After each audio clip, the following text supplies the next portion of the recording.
Observe muito bem nesse evangelho. Vamos centrar-nos mais no evangelho. Jesus, ele foi sentar-se às margens do mar da Galileia, e grande multidão o seguia, diz a palavra de Deus. Grande multidão o seguia. Primeira coisa que me chama a atenção aqui, a gente vê um Cristo perseguido pelas pessoas, perseguido entre aspas. Jesus, que por onde ele passava, ele arrastava as multidões. As pessoas viam em Cristo algo diferente do que eles viam em qualquer ser humano. Isso acontece até os dias de hoje. Quantas multidões, quantas pessoas seguem esse Cristo? Quantas pessoas estão buscando esse Cristo em tantas situações? E Jesus leva essas pessoas para as margens do mar da Galileia. Ele está nessa região belíssima, nessa região muito propícia a falar o que ele falava, a usar a imagem que ele usou, como que Cristo quis trazer aquela multidão para uma mensagem importante para elas, e ele sabia que isso ia ter uma aplicação no dia nosso. A gente vê um Cristo aqui que não perde a oportunidade.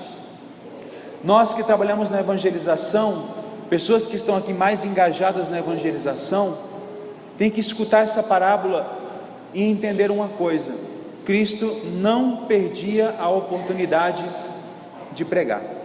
É impressionante. Ele podia estar cansado, Cristo podia estar arrebentado, mas Jesus ia ao encontro das pessoas. Jesus pregava a palavra de Deus. Ele é o exemplo de semeador. Ele é o semeador com S maiúsculo.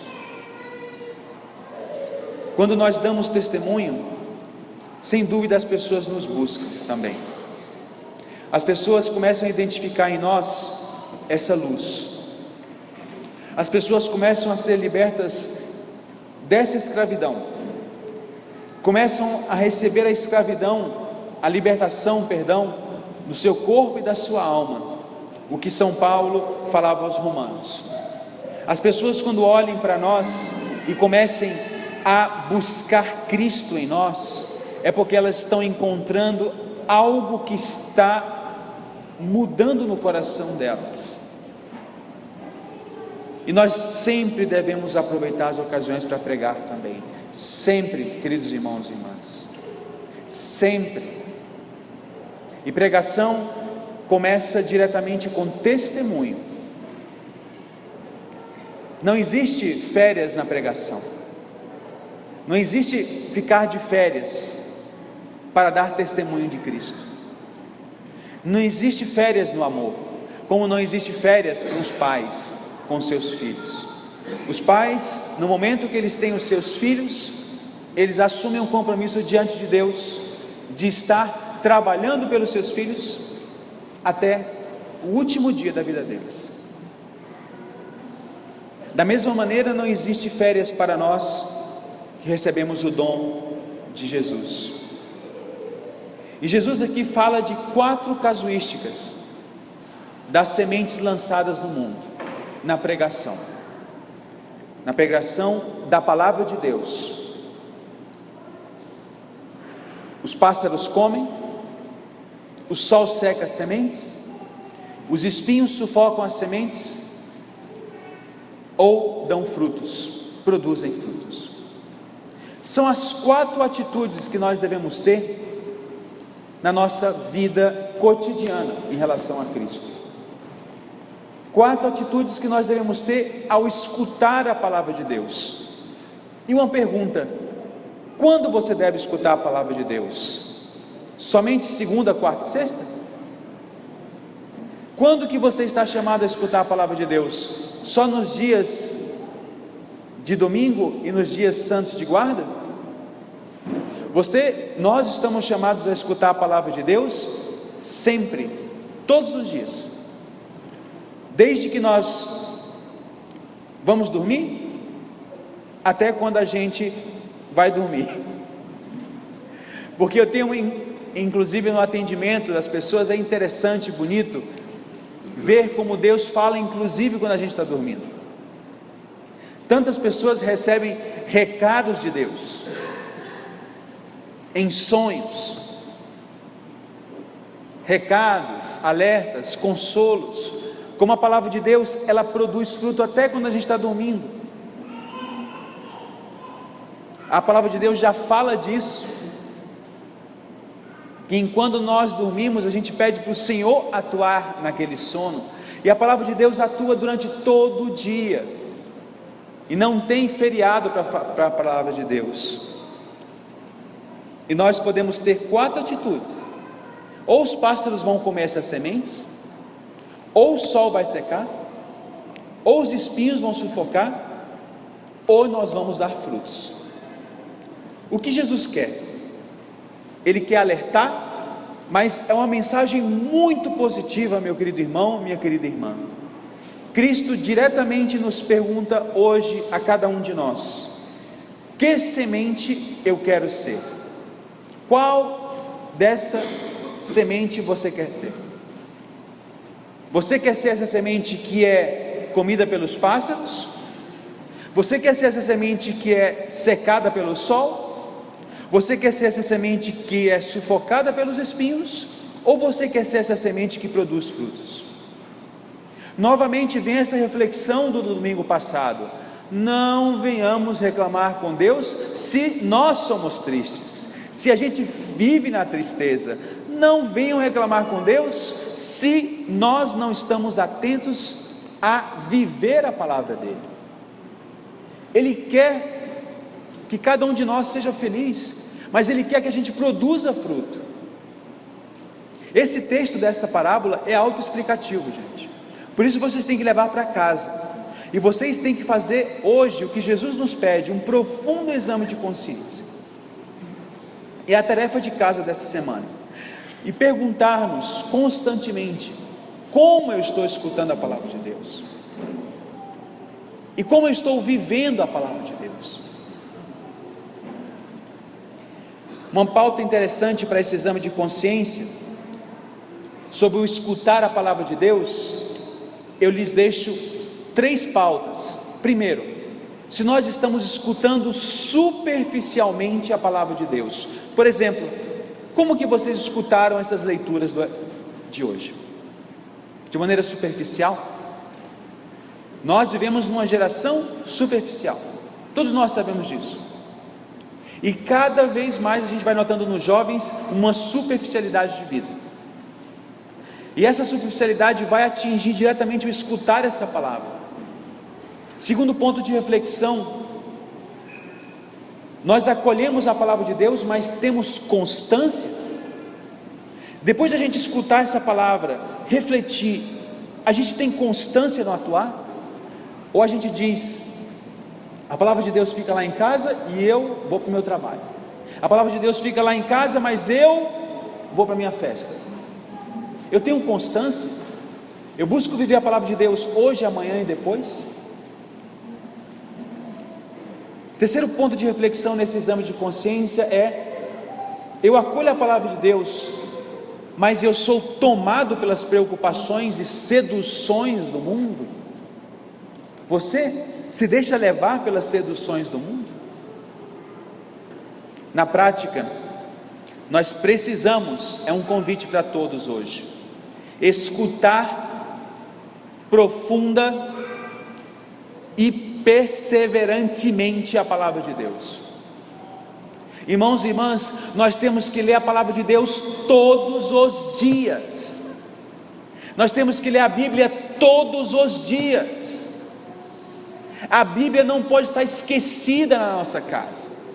A Bíblia não pode ser usada somente quando eu abro a esmo para encontrar uma palavra de consolo.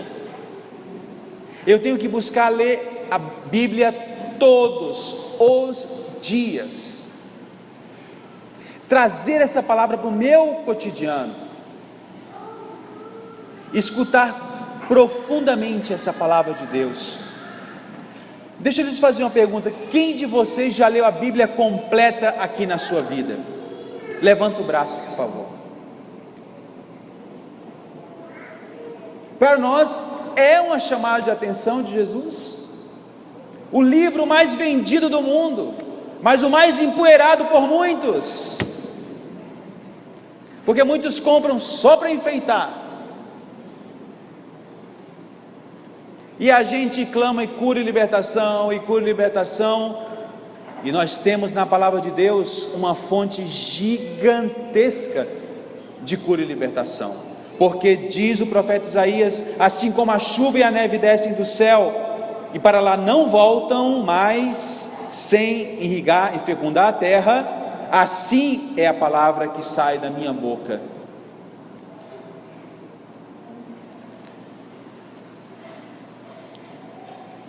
Na prática, demos a Deus o lugar que Ele merece, através da palavra dEle. Em primeiro lugar, em tudo, ofereçam a Deus toda a vida de vocês, e rezem de manhã, de tarde e de noite. Rezem, supliquem. Não é rezar de vez em quando no meu dia, não é rezar hoje e amanhã não rezo, é rezar todos os dias. Diz a palavra de Deus: ser mulher e homem de oração insistente, ora com perseverança, e encontrarás muita luz na tua vida.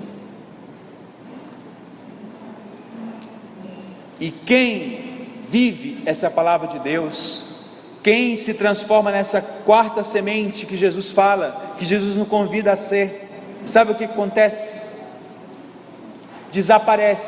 Desaparecem 3 sentimentos que estão constantemente batendo as nossas portas. Primeiro sentimento que é desaparecido quando a gente é curado pela palavra de Deus. Gente, é uma coisa impressionante. Desaparece quando a gente escuta Deus, vive a palavra, não se deixa levar pelo mundo, busca a constância. O que acontece? Desaparece todo sentimento de impotência. A gente começa a dizer: eu tudo posso naquele que me fortalece, e desaparece todo sentimento de impotência. Desaparece também todo sentimento de fatalismo. Desaparece também negativismo, porque tem muitas pessoas que estão pensando assim: o mal supera o bem. Mas desculpe, leia a palavra de Deus, e o mal não superará o bem jamais, porque Deus é mais que tudo. Deus é Deus. O demônio é criatura, ele já está vencido e está se batendo de raiva, e o que ele quer é trazer essa raiva para nós, essa raiva na nossa vida, esse sentimento de fatalismo. O que o demônio quer é que a gente se afunde, e por isso o mal do século da depressão, o mal do século de você se fechar em você mesma, e é isso que o demônio quer.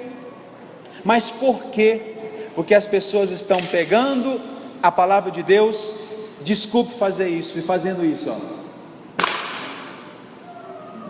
e jogando no chão. Tratam a palavra de Deus como se fosse: está aí, lindo e maravilhoso, mas a palavra ali e eu aqui. E de que adianta toda essa letra aqui se ela está morta? Se ela não está aqui dentro? Se depois ela não se transforma em atitude?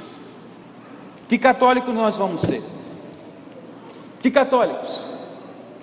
Que milagres a gente vai presenciar? A gente vai presenciar os milagres que nós queremos. Obrigado. E não aqueles que Deus quer. Filho, filha, hoje o Senhor Jesus nos convida, termino com isso, a levantar a nossa cabeça, olhar para o alto e dizer com toda a autoridade: porque eu confio na palavra de Deus, porque eu confio nessa palavra maravilhosa que me salva.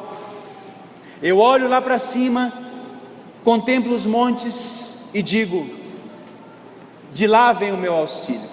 O meu auxílio está no nome do Senhor que fez o céu e a terra, e por isso eu creio que eu sou vitorioso, e por isso eu creio que na minha vida eu vou ser feliz, por isso eu creio que apesar de todas as coisas que podem suceder, eu posso ser feliz verdadeiramente na minha vida.